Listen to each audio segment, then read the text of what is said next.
Hello friends, हम दोबारा मिल रहे हैं स्टोरी टेलिंग के एक नए सेशन में। बहुत अच्छा लग रहा है। पता है क्या, मैं दिल्ली में रहती हूँ पर आपसे कुछ कहना चाहती हूँ।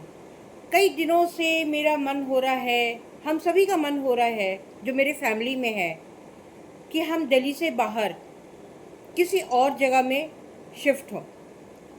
मे बी क्लाइमेट, क्या कहते हो, चलिए इसके बारे में हम थोड़ा डिस्कस करते हैं। कई बार ऐसा होता है कि हम बिना रिसर्च किए, बिना जाने समझे, केवल अपनी भावनाओं को सम्मान देते हुए हम किसी दूसरी जगह या अपने फ्रेंड्स के कहने पे, दोस्तों के कहने पे हम किसी दूसरी जगह शिफ्ट हो जाते हैं। हमने वहाँ के बारे में ये नहीं जाना कि वो जगह हमारे लिए कितनी सूटेबल है, कितनी उपयुक्त है। हमें जाके वहाँ पता चलता है कि जब हम वहाँ पे शिफ्ट हो गए तब हमें पता चलता है कि वहाँ पानी की कमी है या फिर यातायात की ठीक से सुविधा नहीं है। अब नहीं समझे? मैं समझाती हूँ। मैं आपको एक कहानी के ज़रिए समझाती हूँ। एक राजा हुआ करता था जिसका नाम था मोहम्मद बिन तुगलक। बहुत अच्छा राजा था, लोग उसे बहुत सम्मान करते थे, प्यार करते थे। उसके राज्य में हर सुविधा थी। पता नहीं क्यों उसे ऐसा लगा कि हम महाराष्ट्र की तरफ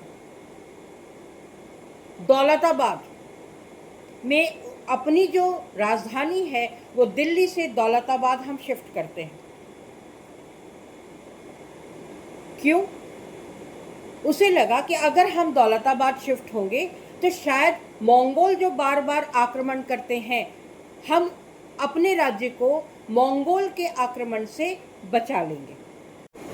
1500 किलोमीटर की दूरी तय करना और जाने के बाद पता चलना कि वहाँ पर बहुत सारी सुविधाएं उनके मुताबिक नहीं है, जैसे कि पानी की कमी इत्यादि, जिसकी वजह से खेती होना मुश्किल है और भी कई तरह की मुश्किलें, जहाँ उनका रहना मुश्किल हो रहा था, लोगों को परेशानी होती।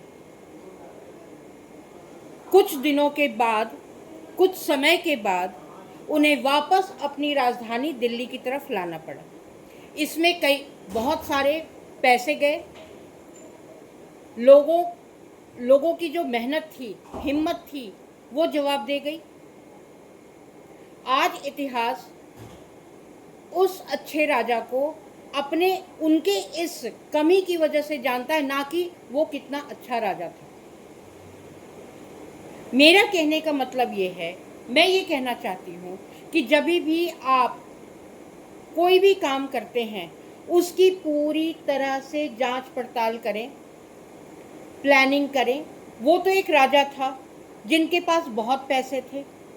हमारे पास हर चीज़ एक नपी तुली होती है और हम ये ब्लंडर, जिसको हम कहते हैं अंग्रेजी में, हम नहीं सह पाएंगे।